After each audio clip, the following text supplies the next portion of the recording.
ایک اور سوال جو بہت زیادہ کیا جاتا ہے کہ دل کے امراض سے بچاؤ کیسے کیا جائے؟ اب آتے ہیں اصل کام کی طرف، یعنی کہ بچاؤ۔ سب سے پہلا اصول، بلڈ پریشر کو کنٹرول رکھیں۔ ہائی بلڈ پریشر کو خاموش قاتل بھی کہا جاتا ہے، کیونکہ اکثر اس کی علامات نہیں ہوتی، مگر یہ دل، دماغ، گردے اور آنکھوں کو نقصان پہنچا سکتا ہے۔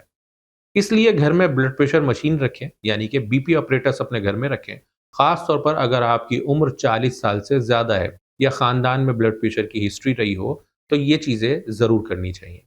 دوسرا اصول، شوگر کو کنٹرول کریں۔ شوگر صرف میٹھا کھانے کا مسئلہ ہرگز نہیں، یہ خون کی نالیوں کو متاثر کرتی ہے۔ شوگر کے مریضوں کو دل کی بیماری کا خطرہ ایک عام انسان کے مقابلے میں زیادہ ہو سکتا ہے۔ اس لیے H B A one C, fasting sugar اور ڈاکٹر کے مشورے سے چیک اپ کرواتے رہنا چاہیے۔ تیسرا اصول، کولیسٹرول چیک کروائیں۔ بہت سے لوگ کہتے ہیں ڈاکٹر صاحب میں تو دبلا پتلا ہوں، مجھے کولیسٹرول کیسے ہو سکتا ہے یا میرا کولیسٹرول کیسے بڑھ سکتا ہے؟